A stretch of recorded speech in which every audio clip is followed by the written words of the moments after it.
semana.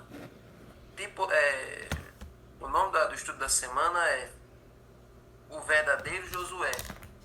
Então nós vamos ver aqui um pouco sobre profecia. Nós vamos ver como a vida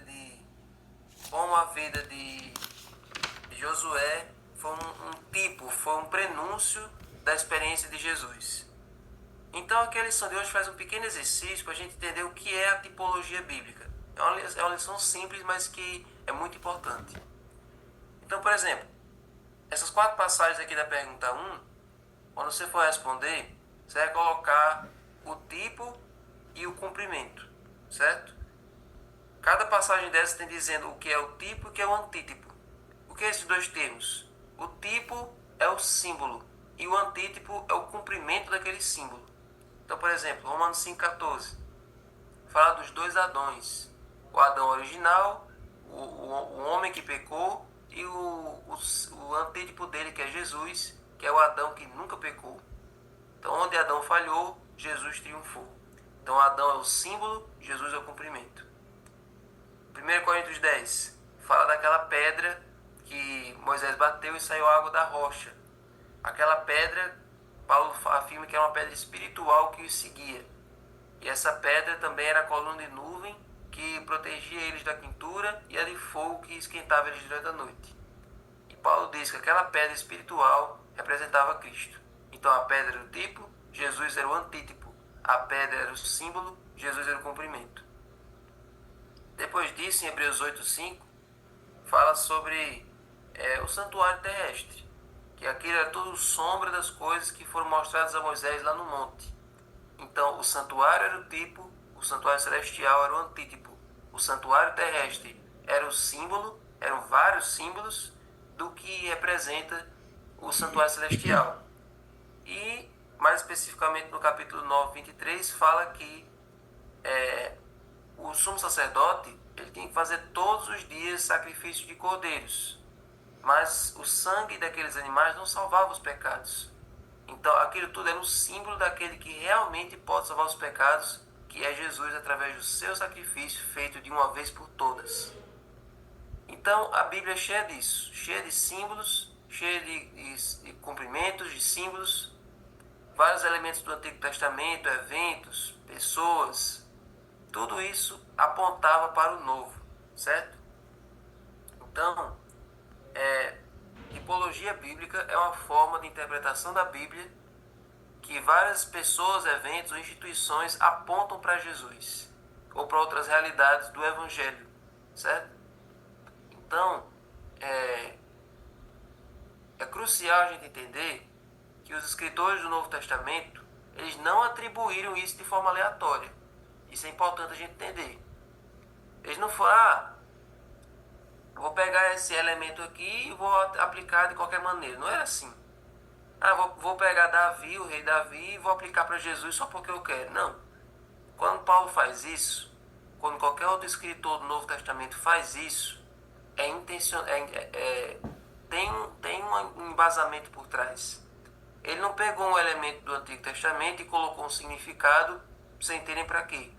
Tem todo um embasamento, tem todo um fundamento para ele ter feito isso, certo? E é isso que nós vamos ver agora. Quer ver, ó? Olha essa profecia aqui do Salmo 22. Só fechar aqui a cama um pedacinho. Salmo 22, verso 1. Tem uma profecia que se aplica para crucifixão de Cristo, certo? Como assim? Como é que tem uma profecia, livro de Salmos 22, 1, que se aplica para Jesus? Na verdade, Davi, além de ser rei, além de ser guerreiro, além de ser poeta, era também profeta. E muitas das experiências que Davi teve na sua vida, que Davi colocou no Salmo, elas se aplicam na vida de Jesus, principalmente na paixão de Cristo. Então, ó, eu vou ler essa passagem aqui e vocês vão perceber que tem uma vocês vão entender alguns paralelos, algumas similaridades com o texto que eu vou ler daqui a pouco. Olha aí, ó. Você acha que esse texto é familiar? Ó? Deus meu, por que me desamparaste? Por que se acham longe da minha salvação as palavras do meu gemido? Reconheceu essa frasezinha? Deus meu, por que me desamparaste? Pronto, essa aí é uma oração de Davi. Davi, ele escreveu esse grito de angústia e um salmo de louvor, como tem o nome aí. Agora olha o verso 14 a 18, é mais específico ainda. Derramei-me como água, todos os meus ossos se desconjuntaram, meu coração se fez como a cera, derreteu-se dentro de mim. Secou-se o meu vigor, como um caco de barro, e a língua se me apega ao céu da boca. Assim me deitas no pó da morte, e assim me deitas no pó da morte. Cães me cercam, um bando de malfeitores me rodeia. Traspassaram-me as mãos e os pés. Posso contar todos os meus ossos. Os meus inimigos estão olhando para mim e me encarando. Repartem entre si as minhas roupas e sobre a minha túnica lançam sortes. Gente, tudo isso aí, todos esses versos do 14 ao 18, vocês acharam eles vagos ou vocês acharam bem específicos, bem detalhados?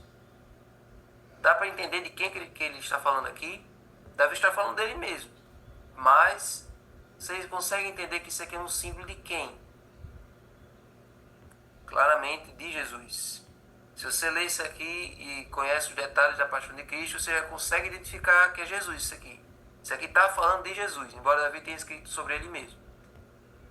Mas como é que a gente pode ligar Davi a Jesus? Só por parecer, só porque a narrativa os versos eles são bem literais com relação ao que Jesus passou? Só por causa disso? Não. Um tipo que está no Antigo Testamento, ele é sempre validado com base nos escritos proféticos, antes de adquirir um cumprimento no Novo Testamento. Então, por exemplo, uma pessoa do Antigo Testamento, ela só é considerada um símbolo de alguém no Novo Testamento se tiver uma profecia validando isso. Então eu não posso chegar e dizer que Davi é Jesus, que Davi era um símbolo de Jesus, sem que haja alguma profecia que comprove isso. Então qual é a profecia que diz que Davi, ou que Jesus, ele tem alguma relação com Davi? Que Jesus tem alguma correlação com Davi? Antes da gente ir para a passagem lá do Evangelho de João, onde nós vamos ver essas mesmas descrições aqui do Salmo 22, do mesmo jeito lá na morte de Jesus, vamos ver o link entre o personagem de Davi e o personagem de Jesus. Olha, quando a gente vai, por exemplo, para Jeremias 23:5, diz assim, Jeremias 23:5, diz assim, eis que vem dias, diz o Senhor, em que levantarei a Davi um renovo justo, que como o rei que é, reinará, agirá com sabedoria e executará o juízo e a justiça na terra. Nos seus dias, Judá será salvo e Israel habitará seguro. E este será o nome pelo qual será chamado, Senhor, Justiça Nossa. Então, várias profecias, vocês estão vendo aí Isaías 9, de 5 a 7, ele será chamado de maravilhoso conselheiro, Deus forte, Pai da eternidade, príncipe da paz. E lá no capítulo 11, de 1 a 5 também.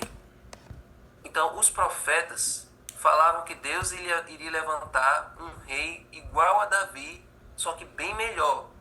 Seria o rei, o príncipe da paz. Seria aquele que ia trazer descanso para Israel, aquele que iria trazer dias de salvação, ele ia salvar o povo de Israel.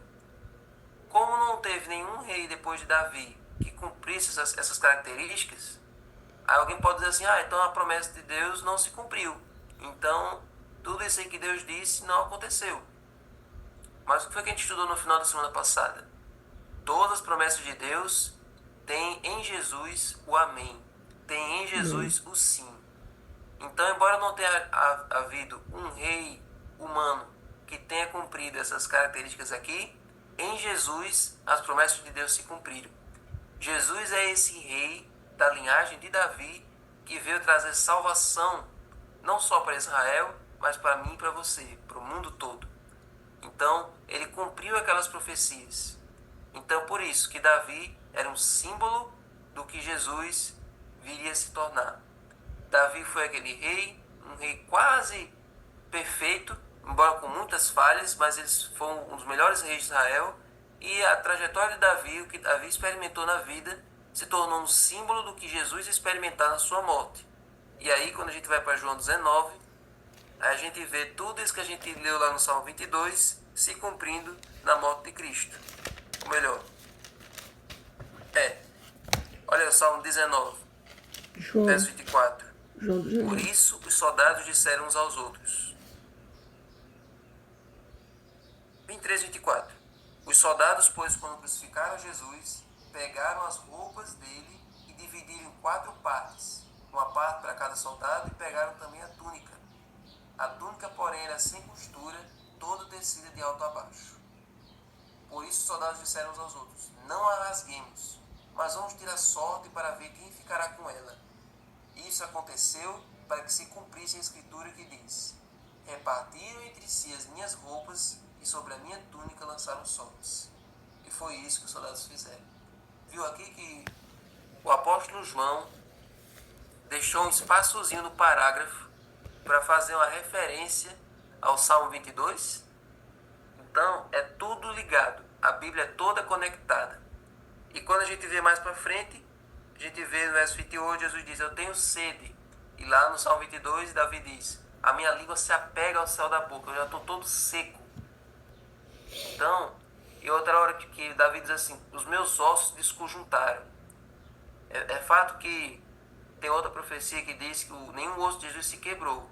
Mas ali na hora da crucifixão, isso a gente vê lá no filme da Paixão de Cristo, tem uma hora que os soldados eles deslocam o ombro de Jesus para poder caber no lugar onde ia bater os pregos.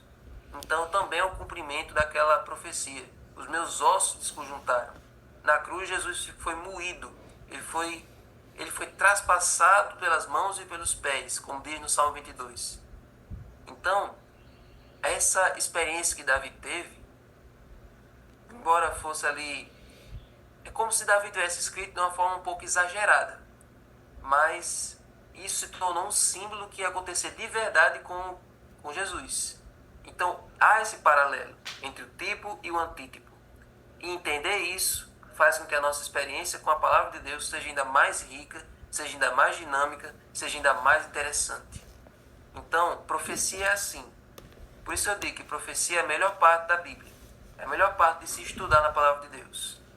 E essa semana nós vamos estudar um pouco sobre isso. Amanhã nós vamos ver isso de novo, o que é tipo e o que é antítipo.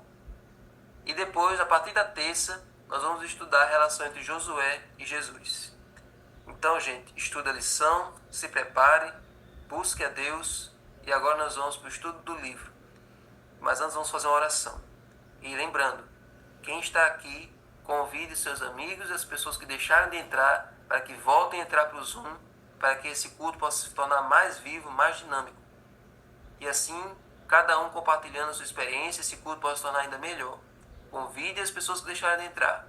E agora, vamos fazer uma oração para a Nilza poder ler o capítulo de hoje do livro, de onde parou. Senhor Deus, muito obrigado, Senhor, por esse estudo da Tua Palavra.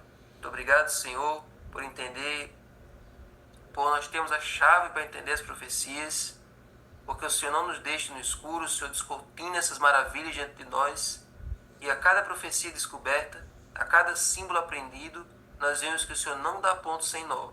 Nós podemos confiar na Tua Palavra, confiar nas Tuas promessas, porque elas vão se cumprir. Em Jesus, todas as Tuas promessas encontram um sim. Todas as Tuas promessas encontram um amém. Então nós cremos que o Senhor vai voltar, cremos na vida eterna, porque até agora o Senhor não nos decepcionou. Até agora o Senhor não nos desamparou e não deixou de cumprir nada que o Senhor prometeu. Que a nossa certeza e a nossa fé em Ti aumente a cada dia mais. Abençoe esse culto, Senhor, para que possa aumentar, mais pessoas possam entrar como era antes, e abençoa agora o estudo do livro, que possamos aprender a pedir mais, e que cada pessoa que for ler esse livro, o Senhor leia com entusiasmo do fundo do seu coração, para que nós possamos aprender de forma genuína e espontânea como falar contigo cada dia mais. Em nome de Jesus, amém. Amém. A Roche News. Olá.